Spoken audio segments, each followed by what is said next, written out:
You are divorced. The courtroom smelled of expensive floor wax and Julian's suffocating cologne. He sat across from me, his signature grin wider than it had been on our wedding day. He didn't just sign the papers. He flourished the pen like a conductor finishing a symphony. Finally, he whispered loud enough for the court reporter to flinch. I thought I'd never get the stench of average off my life. You can keep the sedan, Clara. Consider it a tip for 3 years of service. Welcome, my story-loving family. Before we dive into today's exciting story, I have a humble request. Please subscribe to the channel and hit the like button. Your support really helps our community grow. I looked at my hands. They were shaking, but not for the reason he thought. I wasn't the broken bird had spent years clipping. I was the one waiting for the wind to change. Julian leaned back, his tailored suit crinkling. He looked at Judge Sterling, a man who had played golf with Julian's father for decades. We're done here, right, Your Honor? I have a flight to Maldives. Business, of course. Judge Sterling didn't look up. He was staring at a secondary file, a thick manila envelope that hadn't been part of the initial discovery. His face, usually a mask of judicial indifference, had turned a ghostly shade of gray. Actually, Mr. Thorne, the judge murmured, his voice cracking. There is a final provision. A codicil from your late grandfather's estate triggered specifically by the dissolution of this marriage. Julian laughed, a sharp, jagged sound. Grandpa loved me. Whatever it is, just add it to the pile. Julian, I said softly. Shut up, Clara. Your turn to speak is over. The judge's hand trembled as he adjusted his spectacles. He didn't look at Julian. He looked at me, his eyes filled with a sudden, jarring pity. Julian's smirk flickered, his fingers drumming a restless, arrogant beat on the mahogany table. The provision, Judge Sterling began, clearing his throat, was never meant to be opened unless the marriage ended by your hand, Julian. Your grandfather, Silas Thorne, left a specific directive regarding the Thorne Holdings conglomerate and the family estate in Blackwood. Get to the point, Bill, Julian snapped, his patience evaporating. I own 60%. This divorce just streamlines my control. My grandfather knew I was the only one capable of carrying the name. That's where you're mistaken, the judge countered, his voice gaining a hard edge. According to the verified will, your shares were held in a conditional trust. The condition was the stability of this union.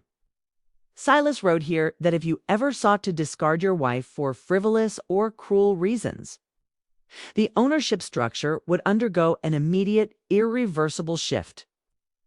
Julian froze. The room felt vacuum-sealed. He turned to me, his eyes narrowing into slits of pure venom. What did you do? What did you tell that old man before he died? I remained silent, watching the sweat bead on his temple. The power he wore like armor was beginning to crack, revealing the small, frightened boy underneath. The hidden will states, the judge continued, that upon signing these papers, your 60% is forfeited. The courtroom doors swung open.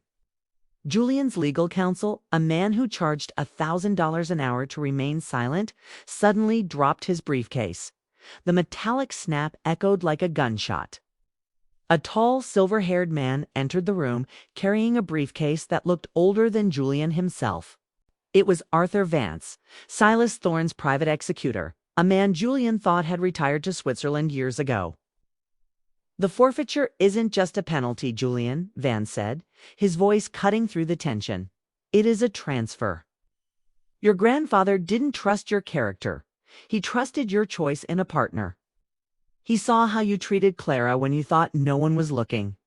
Julian lunged out of his chair, his face a mask of purple rage. This is a setup. Clara is a nobody. She came from nothing. My grandfather was senile.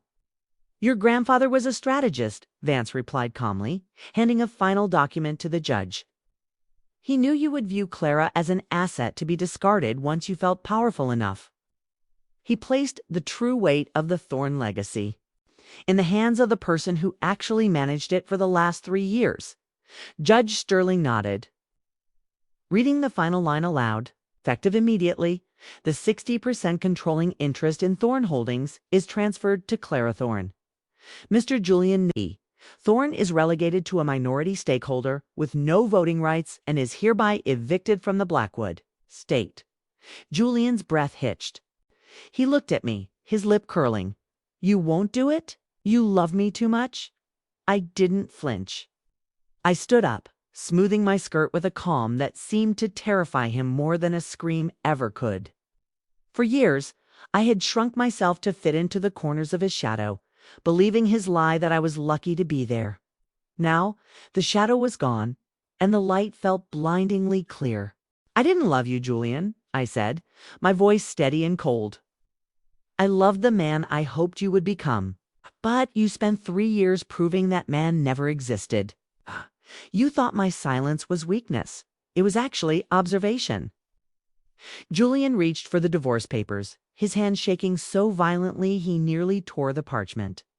This isn't legal, it'll appeal. They'll tie you up in court until you're penniless.